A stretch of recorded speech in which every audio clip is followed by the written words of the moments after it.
Growing up in a rural area, there was little that Larry and his friend found more thrilling than exploring the woods. The vast stretches of timber that lay across the street from their homes were a sanctuary for hunting, camping, and fishing. Among their favorite pastimes was gigging for frogs at a secluded private lake hidden 2 miles deep in the dense forest. On a night like any other, they set off, accompanied by Bozo, the neighbor's massive, loyal dog. But tonight, they would encounter something far beyond the wild they knew.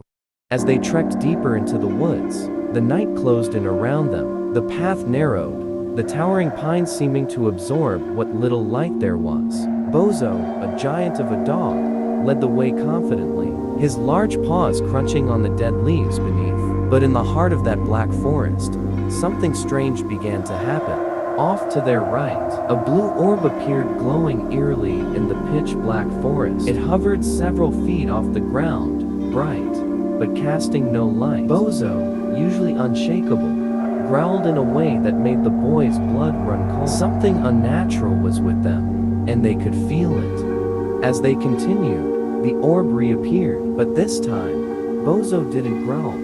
He ran. His massive body crashed through the underbrush in a blind panic, disappearing into the darkness. The boys stood in shock, their sense of safety ripped away with Bozo's retreat. Whatever was out there, it was close, and now they were alone. Fear settled over them as they realized something was following. Footsteps heavy, deliberate echoed from the woods, keeping pace with them. They turned on their flashlights, but the beams sputtered as if drained of life, their once bright glow fading into the oppressive darkness. The boys moved quickly, hearts pounding, but whatever was out there stayed with them, always just out of sight.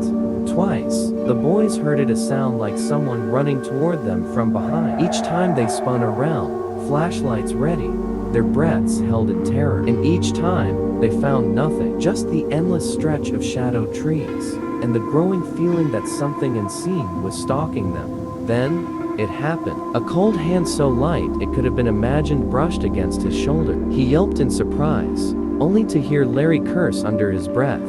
"Something just pulled on my shirt," Larry whispered. The unseen presence was closing in. They had to get out.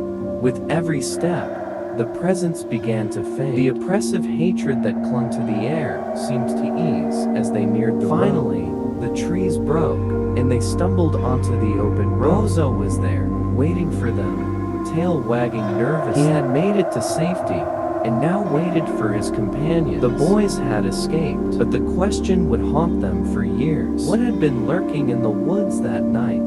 They never saw the orb again, nor did they ever speak of it, but they would always remember the night something unseen followed them home, and wonder what had Bozo seen in those haunted woods that night.